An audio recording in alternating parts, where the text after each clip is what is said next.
ሰላም ጤና ይስጥልን። እንዴት ናችሁ? ደህና ናችሁ ወይ? እኔ በጣም ደህና ነኝ፣ እግዚአብሔር ይመስገን። የሮዛ ድራማ ተከታታዮች እንዴት ቆያችሁ? እንግዲህ ማኪ እርጉዝ አይደለችም። ማርገዟ ስህተት ነው፣ ይህ ውሸት እንደሆነ አሁን ተጋልጦባታል።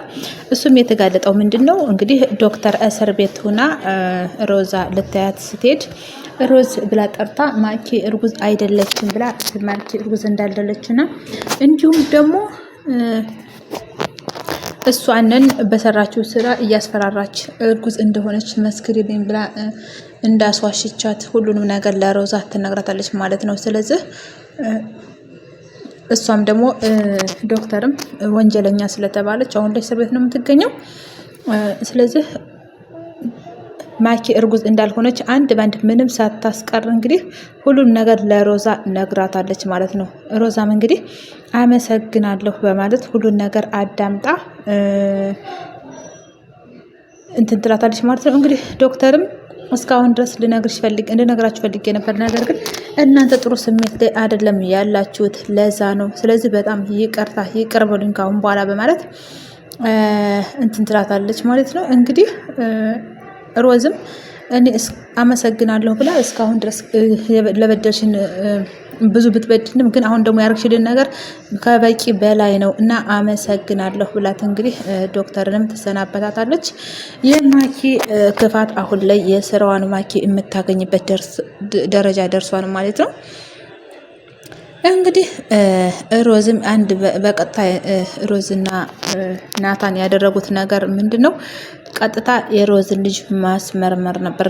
ሮዝን ማስመርመርና ውጤቱን ምንም እርጉዝ እንዳልደለች ቀጥታ ሙሉ እንትን ማውጣት ነበር፣ ማስረጃ ማውጣት ነበር እና ይሄንንም እንግዲህ ለማድረግ ሮዝ ቆርጣ ተነስታለች ማለት ነው።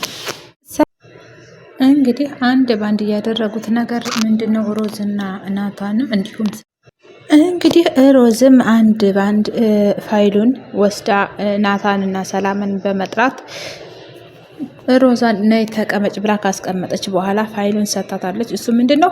እርግዝና እንደሌላትኝ ማኪ እንዳላረገዘች ማረጋገጫ ሙሉ መረጃ ነው። እንግዲህ ማኪም ይህን ባየችው ነገር ማመን አቅቷታል። መጀመሪያ ላይ እንግዲህ ሰላምና ናታንን ልታላይ በጣም ጥራለች። ነገር ግን ይሄ ሁሉ አልተሳካላትም። አሁን ላይ ይህ ነገር አስደንግጧታል። ናታንን በጣም ስለምትወደው ብቻ ከሰላም ላይታ የራሷ ማድረግ ነበር አላማዋ። እንግዲህ ማኪም ይሄንን ስታይ እንግዲህ ከቁጥጥር ውጭ ተበሳጭታለች፣ ተናዳለች። እንዲሁም ሮዛም እንዴት ነው ስጦታዬን ወደድችው ወይ በማለት ትጠይቃታለች ማለት ነው። እንግዲህ ማኪም ያደረገችው ነገር አሁንም እንደገና ሌላ ውሸት ነው እንትን እያለች ያለችው። ስለዚህ ናታን ማኪ ወደድሽ ወይ ስጦታዬን ካለችት በኋላ ሮዛ ማኪ ምንድነው ያደረገችው? እንዳለ አንድ በአንድ ፋይሉን መቅደድ ነበርና ይህንን ወረቀትም የእርግዝና እንደሌላት ማረጋገጫ ወረቀት ሙሉ በሙሉ መቅደድ ትጀምራለች ማለት ነው። ነገር ግን አሁን ላይ ማንም የሚያምናት የለም። ስለዚህ ሮዛ የሚያደርገችው ነገር ምንድነው? ናታንን እንዳያምናት በኋላ እንዳታምናት፣ እች ልጅ እርግዝና የላትም አላረገዘችም፣ አትመናት ነው እያለች ያለችው። ስለዚህ እርጉዝ ነኝ ብላ አስፈራርታ የማኪም ሀሳብ ናታንን ማግባት ነበር። ነገር ግን አሁን ላይ አልተሳካላትም ማለት ነው። ሁሉም ነገር አሁን በጊዜው ተጋልጦባታል። እንግዲህ እርግዝና አንቺ የለሽም፣ ስለዚህ ይሄውና እርግዝና ስለሌለሽ አሁን ላይ ምንም ናታን እንዳታምናተኝ ብላ ማረጋገጫ አቅርባለች ማለት ነው። አሁንም ሌላ ማረጋገጫ ወረቀት እርግዝና እንደሌላትና እንዳላት ሌላ ማረጋገጫ ወረቀት ለናታን እያቀረበች ነው ማለት ነው። ናታንም እንግዲህ ይሄ ለናታን በጣም ትልቅ እድል ነው። ከሰላም ጋር በሰላም ለመኖር የሚሰጣቸው እድል ነው ማለት ነው። ናታንም ያንን ወረቀት አይቶ እንግዲህ እንዲወስን ሆኗል ማለት ነው።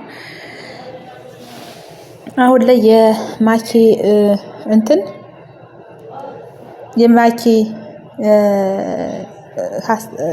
ተንኮል እንግዲህ አሁን ላይ እዚህ ላይ ያበቃል ማለት ነው። እንግዲህ ናታን እኔ እርጉዝ ነኝ አትመናት እያለች እንግዲህ እንዲሁም ልጅህን በሆዴ ይዣለሁኝ እያለች እያታለለችው ነው ያለችው። አሁንም ናታን ግን በፍጹም አሁን ላይ ተቀያይሮባታል ማለት ነው። ስለዚህ አብረን ያደርን ጊዜ አርግዣለሁኝ፣ ስለዚህ ተረዳኝ እባክህ፣ እኔ እርጉዝ ነኝ እያለ እንዲያገባትና የእሷ እንዲሆን ነው እያደረገች ያለችው። እሷም ደግሞ የፈለገ ሆስፒታል ሄዳ እንደምትመረመርና ብትመረመርም ደግሞ እሷ እርጉዝ እንደሆነች እንደሚረጋገጥላት ነው ናታን ለማድረግ የሞከረችው። እንግዲህ ልጅህንም ንከው እባክህ ብላ ሆዷን ልታስነካ ስትሞክርም እንግዲህ ናታን ግን እያነሳ ነው እያፈረጣት ያለው ተንኮለኛ እንደሆነችና ክፉ እንደሆነችም እየጮኸ ይነግራታል ማለት ነው። ስለዚህ እንዴት የምታፈቅሪኝ ከሆነ ይሄን ያህል እንድታሰቃኛለሽ? ለምን ታሰቃኛለሽ? ስለዚህ አሁን ውጪልኝ ከቤቴ ነው ውጪ እያላት ነው ማለት ነው። እንግዲህ ማኪም እስካሁን የሰራችው ክፋት እንኳን የነ ሰላምን ፍቅር ማጠልሸቷ እንዲሁም ደግሞ ናታን ማሰቃየቷ ስሙን ማጥፋቷ ሳይበቃት አሁንም እርጉዝ ነኝ እመነኝ እባክህን እያለች ነው የውሸትን ባ እያለቀሰች ያለችው። የሚገርመው ግን ሁሉም ነው በዚህ ተንኩራ የተገረሙት። ነይ ውጭ እያለ እያዳፋ እንግዲህ እያወጣ ወደ በር አስወጥቶ ነው የገፈተራት ማለት ነው። ይሄ ይገባታል። አሁን ላይ ማኪ የልቧን ነው ያገኘችው፣ የእጇን ነው ያገኘችው ማለት ነው።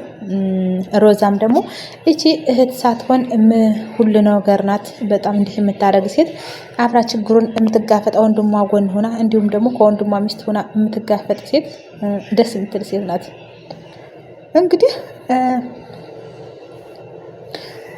እንግዲህ ሰላምንም ለምንድን ነው የምትወጂውን ሰው አሳልፈሽ የምትሰጪው? መስጠት የለብሽም። በዛውም ደግሞ እሱ ሳይፈልግ የምትወጂውን ሰው አስገድደሽ እያባረርሽው ነው ያለሽ በማለት ተመክራታለች ማለት ነው።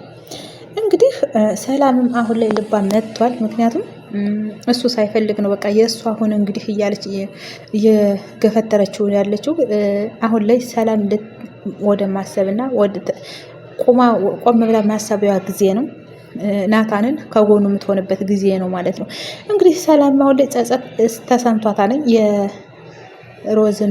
የሮዛን ምክር ሰምታ አስከፈውት ወይ ውዴን በቃ ካሁን በኋላ አላስከፈውም፣ ከዚህ በኋላ እኔ እረዳዋለሁ እያለች ነው። ሰላምም እንግዲህ ሮዛም ትዳር እንዲህ እንዳልሆነና ስለ ትዳር ደግሞ አንዳንድ ምክሮችን እየነገረቻት ነው ማለት ነው። ትዳር ማለት እንደዚህ አይደለም፣ ስለዚህ አንቺ በጣም እያሰቃየሽ ሆነው እያለች ጸጸት እንዲሰማትና ከአሁን በኋላ ስለ ትዳሯ ስለ ህይወቷ ቆም ብላ እንድታስብ እንድትረዳው ናታንን እንድትረዳው እንድታስብላት እያደረገቻት ነው።